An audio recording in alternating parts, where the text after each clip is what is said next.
belly dance princesses and princes. I'm Magnolia, and today we're talking about crazy myths that you might believe about belly dance.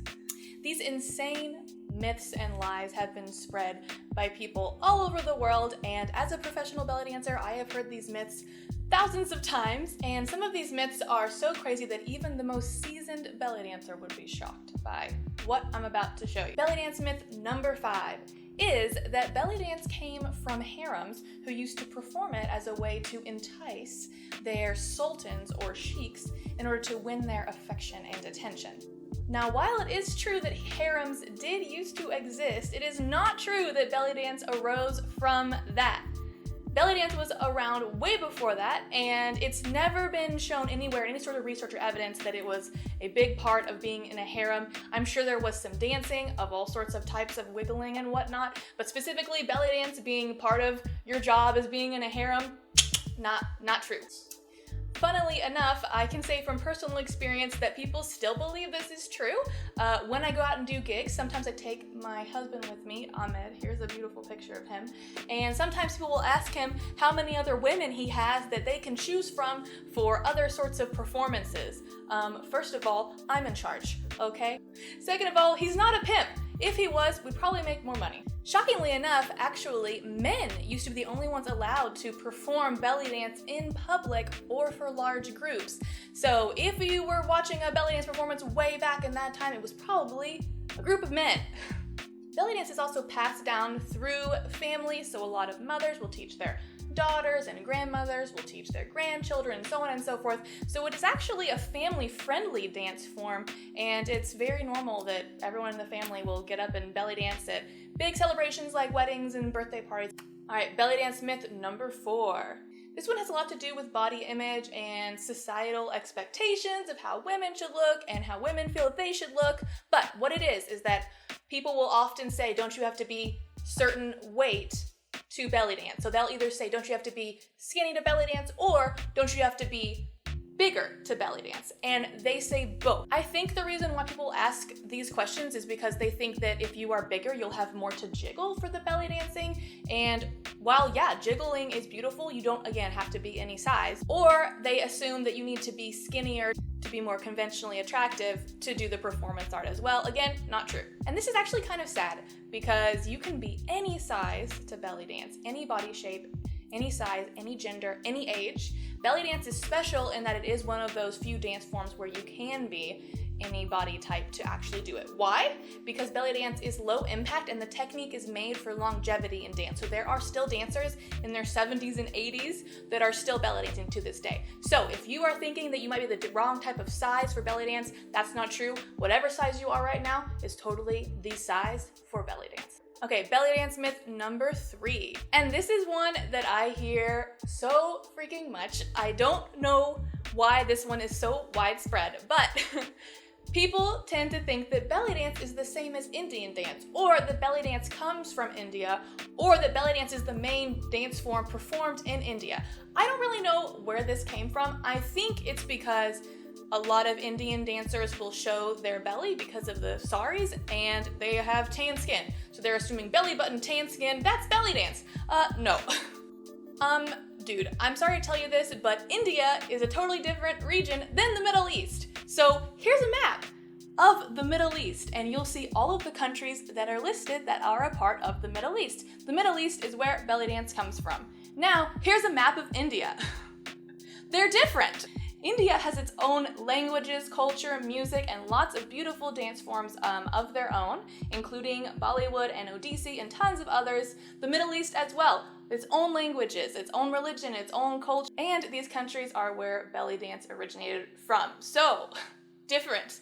Middle East, India, totally different. Saying that they're the same dance form is kind of like saying ballet and tap are the same dance form. Yeah, there may be some slight small things that may look similar between dances across the world just because you're moving your body, and some people are going to move bodies in similar ways, but the dances from these areas are completely different. Belly dance myth number 2.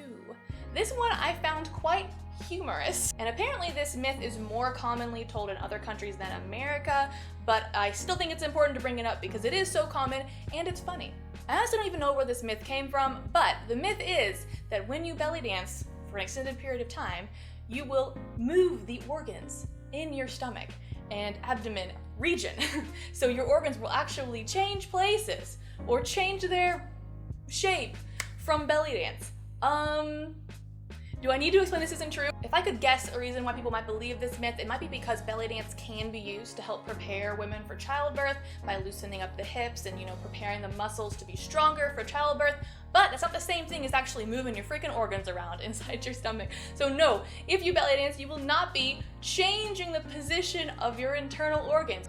The organs inside of you are connected and they're in the places where they're supposed to be for a specific reason. So you'd have to do something really freaking serious and gross to move your organs around, and it probably wouldn't be very pleasant and you probably wouldn't be alive to watch this video. So I don't know.